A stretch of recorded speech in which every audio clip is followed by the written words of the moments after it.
Hello and welcome to a SmurDP video, and today we are carrying on with X of Swords and we are on chapter 8 of 22, and this is Cable issue 5.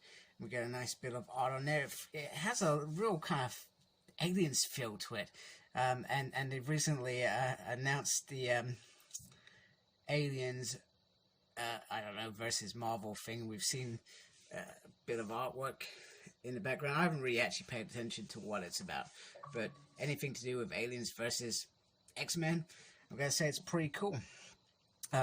So they are on the station, and they're talking about his sword, and it's a bit bizarre that it's powered up the sword over to a space station.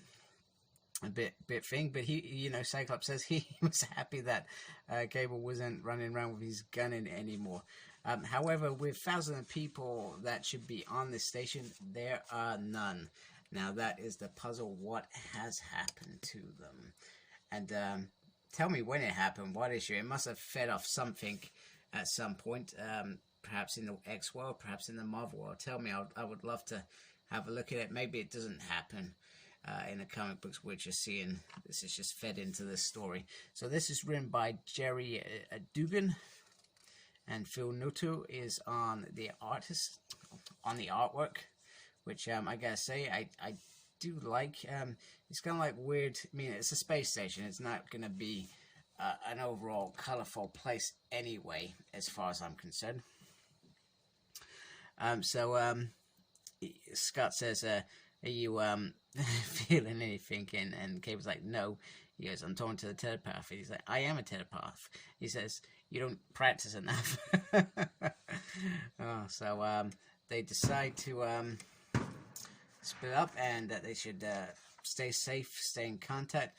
So this is the bit where Magic calls them up, and we've kind of seen a glimpse of this conversation anyway in chapter 7 between Magic, Cable, and Cyclops.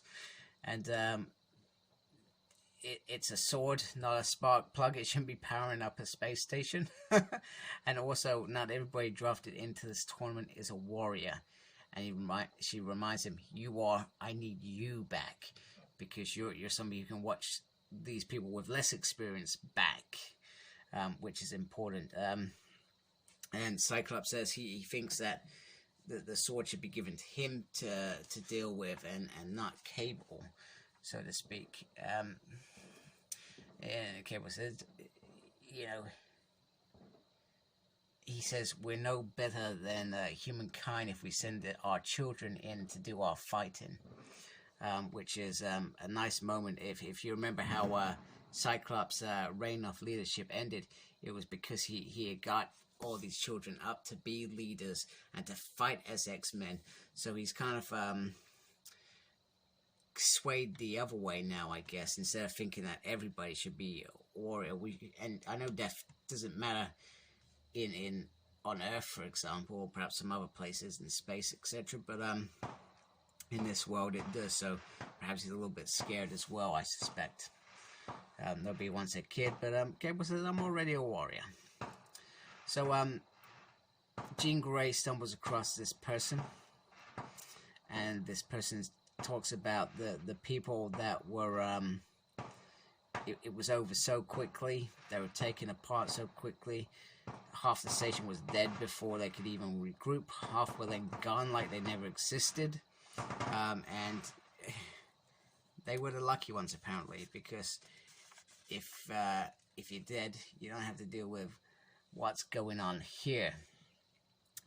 So although they're prepared to deal with alien threats and space threats, they're perhaps not as equipped to deal with something outside of the laws of physics, as she I think it may be a gentleman here.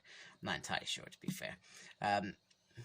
So they managed to retake the science lab at apparently a great cost.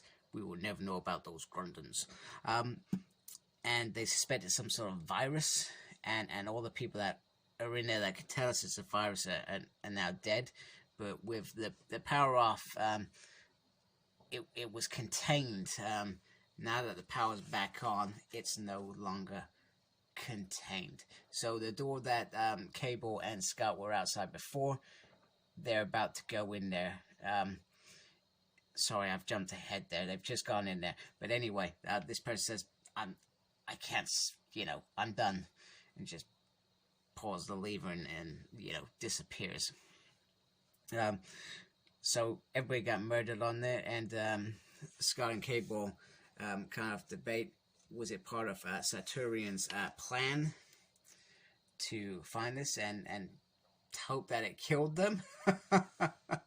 Which is brilliant. And these creatures are called the Vescora, which sounds pretty cool. That's a cool name. Whoever thought of that, that is a cool name. And they come through us, and these it looks like weird little bondage suits, if I'm being honest with you. And it's bad.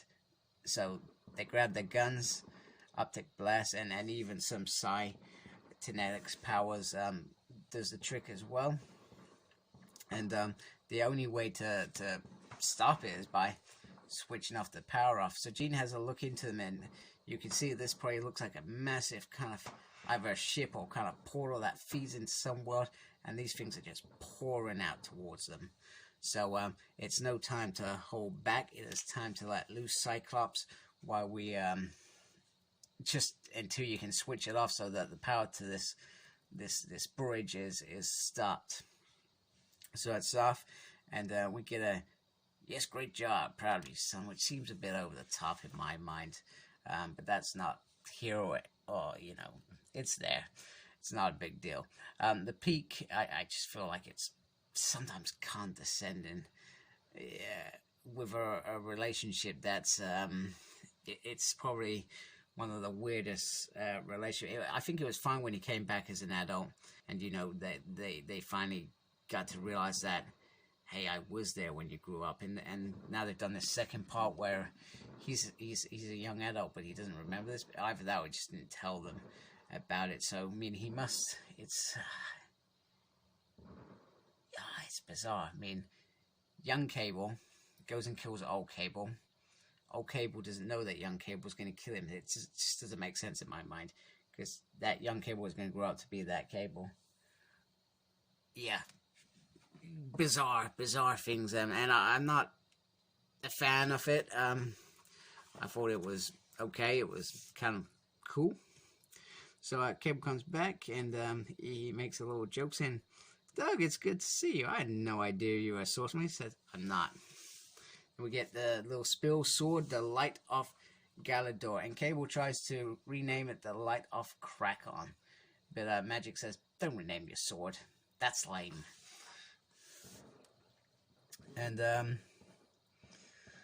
so they're just having a little chat, and they're trying to figure out a way to have some telepathic power over in Otherworld, because the way that it works there is you don't necessarily have there's something that blocks it, etc. It doesn't work here. I'm not entirely sure how that works, but anyway, Scott's smiling, and Cable Wright says, "Why are you smiling?" And he says, "It's because we're gonna be okay."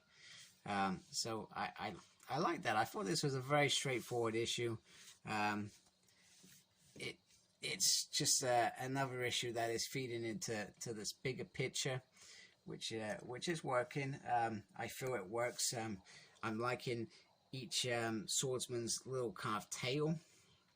I guess the one thing that I feel is missing is that we're not finding out the bad guys' tale. I would love to see their tale about how they're getting a sword, even if it's just like a little segment in the back.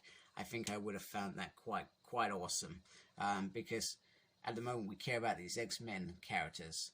We always have. That's why we read them. But if they made us perhaps care about these Apocalypse Children characters, we may become conflicted in this final battle. Now that would be damn epic. I'm not sure that I would be conflicted after reading comics for the last 30 years, but you don't know.